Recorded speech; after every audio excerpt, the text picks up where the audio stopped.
Iran ইস্যুতে উভয় সংকটের ট্রাম্প সিএনএন এর বিশ্লেষণে যেটা বলা হয়েছে যে ইরান ইস্যুতে আবারও নীতিগত দোলাচলে পড়েছেন মার্কিন প্রেসিডেন্ট ডোনাল্ড ট্রাম্প। সামরিক হুমকি স্থগিত করলেও এই সংঘাত থেকে বেরিয়ে আসা তার জন্য সহজ নাও হতে পারে, এমনটাই বলছেন বিশ্লেষকরা।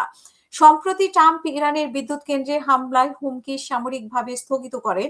একই সঙ্গে তিনি দাবি করেন যে দুই পক্ষের মধ্যে সম্ভাব্য সমঝোতার 15টি পয়েন্টে অগ্রগতি হয়েছে, তবে ইরান এই ধরনের আলোচনার কথা অস্বীকার করেছে। বিশ্লেষকদের মতে যুদ্ধ শুরু করা সহজ হলেও তা থামানো অনেক কঠিন। বিশেষ করে এই সংঘাত এখন এমন এক পর্যায়ে পৌঁছেছে যেখানে সামান্য উত্তেজনাও বড় আকার নিতে পারে। হরমুজ প্রণালী বন্ধের হুমকি দিয়ে ইরান ইতিমধ্যেই বিশ্ব অর্থনীতিতে চাপে ফেলেছে। অপরদিকে যুক্তরাষ্ট্র কঠোর সামরিক অবস্থান নিয়েছে। ট্রাম্পের সাম্প্রতিক অবস্থান কিছুটা কিছুটা উত্তেজনা কমানোর ইঙ্গিত দেয়, তবে তার বক্তব্যে ধারাবাহিকতার অভাব নিয়ে প্রশ্ন উঠেছে। একদিকে তিনি শান্তির কথা বলছেন, অন্যদিকে হামলার প্রস্তুতি বজায় রেখেছেন। এই কারণে তার ঘোষণাগুলো বিশ্বাসযোগ্যতা নিয়েও সন্দেহ দেখা দিয়েছে। অন্যদিকে ট্রাম্পের এই সিদ্ধান্তের পেছনে অর্থনৈতিক কারণও থাকতে পারে বলে ধারণা করা হচ্ছে। তার ঘোষণার পর শেয়ার বাজারের ইতিবাচক প্রভাব পড়েছে।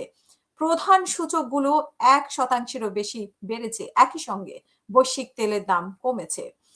বিশেষজ্ঞরা বলছেন ট্রাম্প সময় কিনতে চাইছেন, কারণ সম্ভাব্য বড় ধরনের সামরিক অভিযানের জন্য প্রয়োজনীয় মার্কিন বাহিনী এখন পুরোপুরি প্রস্তুত নয়। খার্ক আইল্যান্ড বা হরমুজ প্রণালীর গুরুত্বপূর্ণ অঞ্চল দখলের মতো অভিযান চালাতে আরো সময় লাগতে পারে।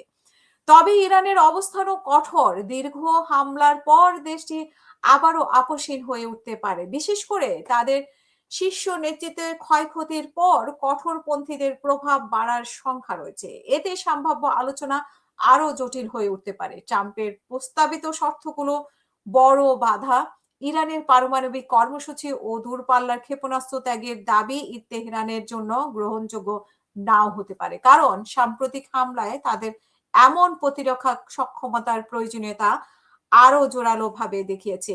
এদিকে যুদ্ধ দীর্ঘায়িত হলে ট্রাম্পের সামনে বিকল্পগুলো সীমিত হয়ে পড়ছে। হামলা বাড়ালে পরিস্থিতি আরো অনিশ্চিত হতে পারে। স্থল বাহিনী মোতায়েন করলে তা রাজনৈতিকভাবে ঝুঁকি হতে পারে। আবার হঠাৎ করে যুদ্ধ থেকে সরে দাঁড়ালে মিত্র দেশগুলো নিরাপত্তাহীনতায় পড়তে পারে। সব মিলিয়ে ইরান ইস্যুতে ট্রাম্প এমন এক সংকটে পড়েছে যেখানে সহজে কোনো সমাধান নেই। যুদ্ধ চালানো বা থামানো দুটোই এখন তার জন্য বড় চ্যালেঞ্জ হয়ে দাঁড়িয়েছে।